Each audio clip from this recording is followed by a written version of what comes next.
I'm posting this tonight in the hopes that it will clear up any of the misunderstandings surrounding the disappearance of Deborah Lindsay Kane, at the risk of my own personal ridicule. Sticks and stones and all that, none of it will matter after tonight. Consider this my one pathetic attempt at an apology.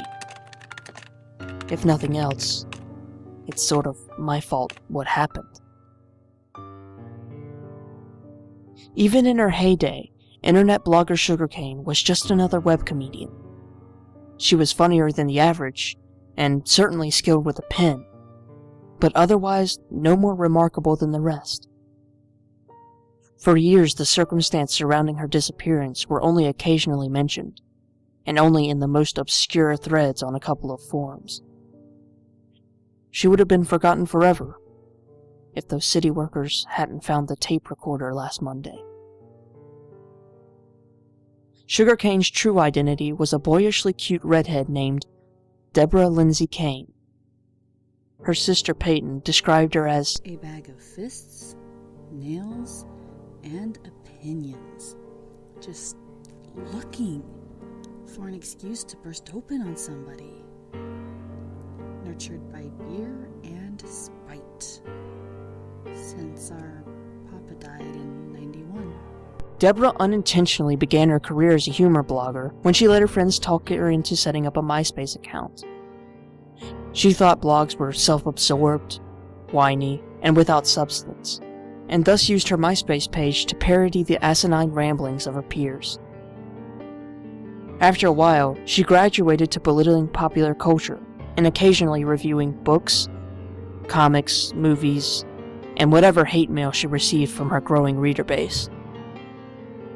She quickly realized people enjoyed her writing, and by mid-2005, she ditched her MySpace account and set up her own humor site, Sugarcane Junction.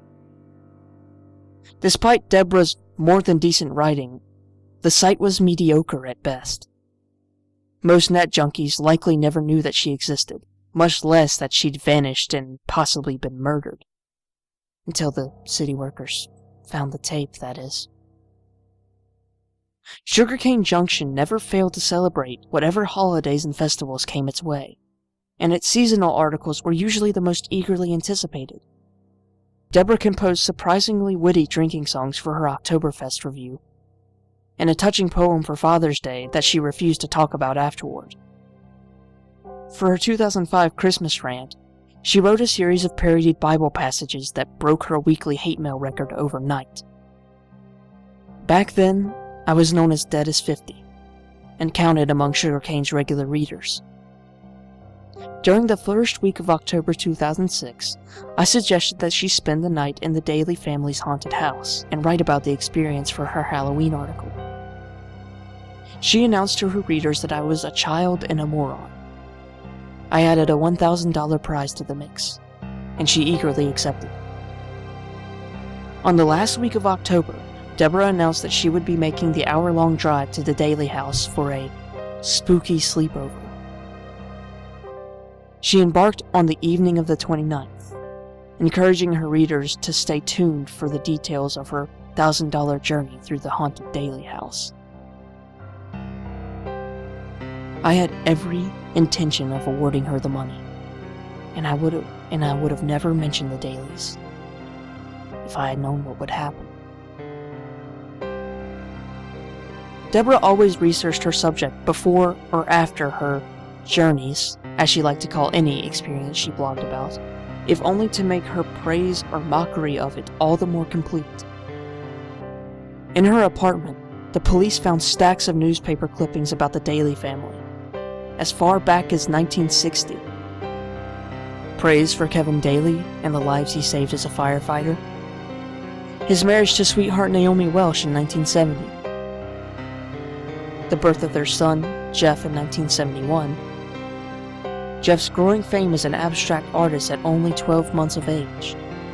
The rumors that Naomi deliberately dropped her son down the stairs and caused his borderline autism. And of course, the fruitless search for the bodies when the family vanished in 1982. The bulk of the articles were testimonies from neighbors and friends about the last they saw of the Dalys. Jeff's performance at school dwindled, but the work he produced in art class was as dedicated as ever, depicting macabre realms of twisted, abstract shapes and looming shadows. Imagery he hadn't produced since he was a toddler. He claimed that the whisperers made him draw these things. His only explanation for a whisperer was, "They follow me around my house. I can't see them, but I know they're there." I don't think Jeff Daly was dreaming. I think his subconscious was a doorway to other worlds, and maybe his mother knew it and tried to kill him. If that's the case, I wish she'd been just a little more persistent. Kevin's co-workers described him as nervous, constantly on edge, like he was being followed by a lunatic and couldn't shake him. Naomi, normally known to greet her tavern's patrons with bright smiles and warm hellos, seemed to have crawled into a shell and refused to come out. She took frequent bathroom breaks, only to curl up inside a toilet cubicle and cry with her hands over her ears. And then one day, Jeff never showed at school, and his parents never showed at work. They'd vanished into thin air, and, according to the neighbors, they didn't go quietly. Other articles described strange but seemingly unremarkable sights and sounds on the abandoned Daly property from 1989 to 2004. A few of those articles were so strange that they were considered to be hoaxes or gross exaggerations. A neighbor's dog ran barking under the Daly's porch. When it returned, it spent the next 2 days whining, cowering, and howling miserably for no reason. One morning, the owners woke up and found the dog missing. It was never seen again. A young couple claimed a silhouette in the shadows of the front yard whispered something at them as they walked past the house late one night. They couldn't tell if there was someone there or not, and when they continued their walk, the shape stalked them for several blocks before vanishing altogether.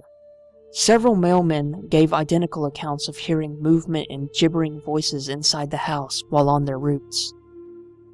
One assumed it was the local pranksters and alerted the police, but they never found anyone inside. Earlier this week, when the city workers were preparing the house for demolition, they discovered the recorder under an old desk. Remembering the house's history of missing persons, they turned it over to the police. The officer who received it, a friend of mine whose name will go unmentioned, had one time been a sugarcane fan. I spent an entire evening listening to the tape at his place to help spread this story around the web. I prepared a transcript reading for my own site, which you can read below. I don't think I've ever been on this side of town before. Had to stop at a diner and get directions, 'cause I managed to get my stupid ass lost. Supposed to be an hour-long drive, but it'll be close to midnight by the time I find this dump. Oh, I told the lady I was coming to visit an old friend who lived in the Daly's neighborhood, and she was happy to help me find my way. I imagine I won't be well received if I go around telling everybody that I'm spending my weekend breaking into other people's houses, even if the Dalys are too dead to give a shit. I feel silly going through with this. On the plus side, I'll get to pay my rent for the next month. It is now 11 p.m. on the dot. Took me forever to find this stupid house. Kept turning down the wrong streets. Hard to miss it once you find it, though. The front yard is a jungle of wiry vines and 3-foot-tall grass infested with species of insects never before seen by man. You can't even see the front door from the street this late at night, 'cause the shadows gulped it up. Had to park 2 blocks away and walk. Gonna find a window to climb through. Hopefully won't need to pick the back door, 'cause that'll take forever. More as it develops. Tripped. Ow! It's pitch black in here. Where's my damn... Okay, I'm in.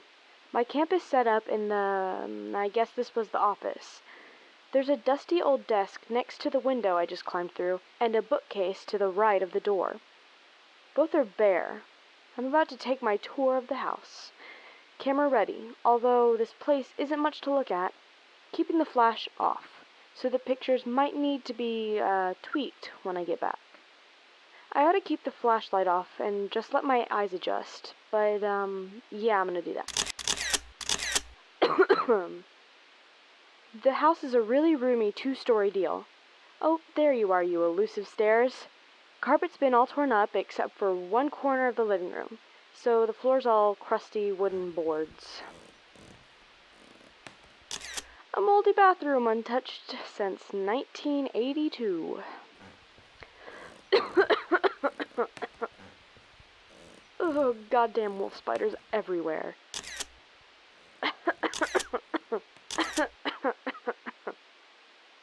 The dust in this place is murdering me. Second floor is rickety as hell. Here's hoping the building doesn't collapse on me in the middle of the night.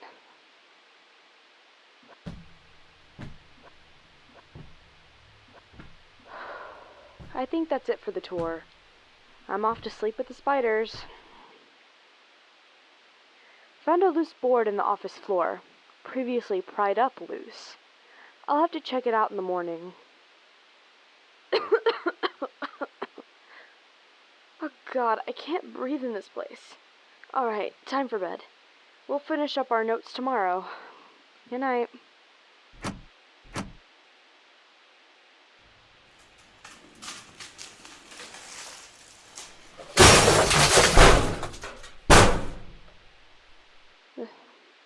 There's something in here.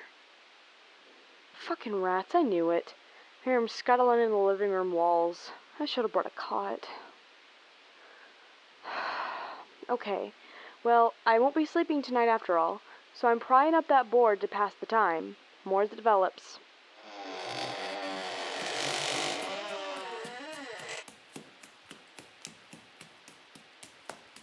Who's there? I'm losing my mind. I could swear I heard. Gotcha. There's, drawings. Wadded drawings stuffed into this little space beneath the loose board. I think they're Jeff Daly's pictures. When he was 5, he used to draw his bad dreams to... No, these can't be real. The detail is... Don't listen. It's not Daddy. It's not Daddy. It's not... Okay, this isn't funny anymore. It's not funny. It's not funny, stop it! Deborah posted an update the same night. There was no trace of her usual snide narrative, and she exchanged punchy one-liners for razor-edged curses. She wanted someone, namely me, to apologize to her for what she believed to be a perverse Halloween prank. She'd managed to keep one of the drawings she found under the loose floorboard, and included a high-res scan of it in her rant, condemning it as an obvious attempt by a barely capable adult artist to reproduce the work of an 8-year-old retard. Drawn entirely in black crayon, it resembled a caricature of someone's living room, as done by Salvador Dali. At the center stood a dark shape with a gray head, misshapen like a funhouse mirror, making it impossible to tell if it was supposed to be human or not. The thing stared right at the viewer over its shoulder, with 2 empty black holes for eyes. 3 more of the thing stood beyond it, also staring at the viewer. It was as if the act of drawing the scene had grabbed their attention. Although their faces were amorphous mushes of white and gray, the 3 in the background seemed to be smiling, and it really did suggest a level of artistic finesse beyond that of an 8-year-old boy. But the style matched Jeff Daly's other drawings, Deborah and I both got our share of hate mail after that blog. Half her readers thought I was a jerk for setting her up for such a nasty trick, and the other half thought Deborah was pulling a hammed-up Halloween prank of her own. And when her next 2 updates erratically described how the sounds in the Daily House had followed her home, everyone became all the more certain of this. They still believed it as a joke when she failed to make a single update for 2 weeks afterward. On November 4th, in the middle of the afternoon, Deborah had called her sister, Peyton. She was blubbering so much Peyton couldn't understand a word she said at first. She let loose with a heartbroken drunk routine. She said she was sorry for missing my wedding, sorry for always being a spiteful bitch when we were growing up, sorry for kicking our dog when she was 12, apologizing for all kinds of silly stuff, like a desperate sinner at confession.